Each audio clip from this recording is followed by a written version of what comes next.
संशोधन प्रस्ताव रखने का आपने मुझे अवसर प्रदान किया। प्रयागराज महाकुंभ के इस पवित्र अवसर पर, इस पवित्र महाआयोजन के लिए विभिन्न स्रोतों से, विभिन्न रास्तों से सरकार को लगभग 7,500 करोड़ का निवेश प्राप्त हुआ। और इसलिए प्राप्त हुआ, इस सोच के साथ प्राप्त हुआ कि देश विदेश प्रदेश के हर कोने से आने वाले श्रद्धालुओं के लिए हर प्रकार की सुविधा और व्यवस्थाएं मुहैया कराई जा सके। लेकिन कहना गलत नहीं होगा कि सरकार को चलाने वाले लोग और उनके चंद मुट्ठी भर अभिन्न मित्रों के लिए ये महाआयोजन आर्थिक वरदान साबित हुआ है। इस कदर साबित हुआ है कि जिसने जितना हो सका, जिस रास्ते से हो सका, उस महाआयोजन में आने वाले उस आम श्रद्धालु को हर प्रकार से लूटने का काम किया है। मान्यवर, आज दिल्ली से अमेरिका जाना सस्ता हो गया है। और ध्यान रखिएगा, मैं डंकी रूट की बात नहीं कर रही हूं। आज दिल्ली से अमेरिका जाना सस्ता हो गया है, लेकिन दिल्ली से प्रयागराज जाने की कीमतें आसमान छू रही हैं। 3 लाख करोड़ का आपको राजस्व मिला और उसके बाद भी आम आदमी सुविधाओं के लिए, व्यवस्थाओं के लिए हांफता, रगड़ता, रोता नजर आ रहा है। मान्यवर, सामाजिक और धार्मिक आयोजन में सरकार ने अपनी तरफ से व्यवस्था की गारंटी ली थी, तो आज सरकार को सामने आकर के इस बात को स्वीकारना होगा कि आप ठीक व्यवस्थाएं दे नहीं पाए। उस महाकुंभ में आई हुई संख्या को अपनी उपलब्धि ना बताएं, क्योंकि उस महाकुंभ में आई हुई जो संख्या है वो भारतीय समाज के धार्मिक चेतना का परिणाम है, वो आपकी उपलब्धि नहीं है। उसका श्रेय लेना बंद करिए, बल्कि प्रमुखता से सामने आकर के जो खामियां हुई हैं, जो अव्यवस्था हुई है, उसको स्वीकारिए और सबक लीजिए कि आगे ऐसा दोहराया ना जाए। मानवर, समता, समरसता के तथाकथित संदेश के साथ इस महाकुंभ का आयोजन सरकार ने किया। और सरकार इतनी निरंकुश हो गई, सरकार का प्रशासनिक अमला इतना निरंकुश हो गया कि आपने तमाम नियमों को धता बताते हुए वीआईपी कल्चर खेलना शुरू कर दिया। और इस कदर उसको आगे बढ़ा दिया कि वहां पर वर्गीय विभेद के कारण अव्यवस्था और वहां पर भगदड़ की भेंट चढ़ गया।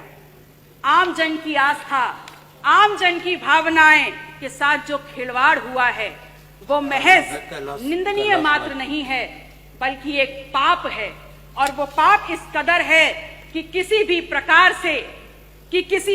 से स्वयं मां गंगा भी उसको नहीं धो पाएंगी। कितनी देर में आएगा? आप कह रहे हैं कि विपक्ष धार्मिक आयोजन महाकुंभ पर राजनीति करता है, तो एक छोटा सा सवाल आपसे पूछ रही हूं कि ये बताइए, 22 जनवरी 2025 को जब संपूर्ण मंत्रिमंडल परिषद की वहां बैठक आपने आयोजन की थी, तो क्या आप मंत्रिमंडल के लोगों को ले जा करके वहां भजन कीर्तन करा रहे थे?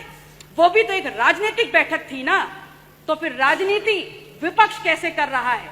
असल में राजनीति कंप्लीट 100% शुद्ध राजनीति तो आप कर रहे हैं, और उसमें भी इस कदर राजनीति कि आपने वहां पर भी, उस पवित्र स्थल पर भी पिछड़ों को पीछे ही छोड़ दिया। आपका नारा है सबका साथ, सबका विश्वास, सबका विकास। तो अगर बात विकास की है, अगर बात विश्वास की है, तो फिर ये बताइए कहां है विकास, कहां है सबका साथ और कहां है विश्वास? सच्चाई ये है कि तथाकथित सरपट दौड़ती विकास की इस ट्रेन को पकड़ने के चक्कर में बहुत सा सामान प्लेटफॉर्म पर पीछे छूट गया, और जो छूट गया उसमें है इस प्रदेश की आधी आबादी की सुरक्षा। जो प्लेटफॉर्म पर छूट गया वो है नौजवानों की नौकरी का सपना, और जो पीछे छूट गया उसमें है शब्दों की मर्यादा और हमारा अदब। शायद इसीलिए उस दिन सदन में जब विपक्ष के द्वारा विधानसभा की कार्रवाई में उर्दू को सम्मिलित करने की बात की गई, तो यहाँ पर अशोभनीय और असंसदीय भाषा का प्रयोग किया गया। तो एक सवाल सीधे सीधे माननीय अधिष्ठाता महोदय, आपके पारपत्र, आपका संरक्षण लेते हुए मैं नेता सदन से पूछती हूँ, is Urdu an imported language? क्या उर्दू निर्यात करी हुई जुबान है? और या फिर क्या ऐसा है कि जब मुगल घोड़े से भारत में आए तो अपने पीछे उर्दू को बैठा करके लाए? विधायक जी, तो 5 मिनट हो गया। धन्यवाद। माननीय अध्यक्ष जी, 1 मिनट और। माननीय अध्यक्ष जी, मैं सिर्फ इतना कहना चाहती हूँ कि महामहिम राज्यपाल ने हालांकि थोड़ा ही भाषण पढ़ा, पर मैंने देखा हर छोर पर भारत प्रथम स्तर पर है।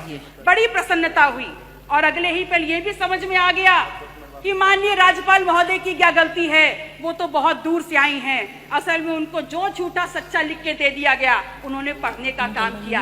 अगर सच्चाई समझना चाहते हैं तो समझ लीजिए कि NCW के 2024 के आंकड़ों में उत्तर प्रदेश यदि फर्स्ट है तो महिला के ऊपर और अपराधों में फर्स्ट है। अगर फर्स्ट है तो बाल यौन शोषण के मामलों में फर्स्ट है। कल प्रदेश के मुखिया जब सदन में बात कर रहे थे तो कुंभ में हुई दुर्घटना पर षड्यंत्र की उन्होंने एक तरफ इशारा किया। उन्होंने बताया कि खिलाफ साजिश हो रही है उनकी सरकार के और उनके खिलाफ। तो ये सवाल सिर्फ उनका नहीं है, पूरे विधायक जी धन्यवाद। मैम 30 सेकेंड खत्म हो रहा है। लास्ट माथे पर कलंक लगा है।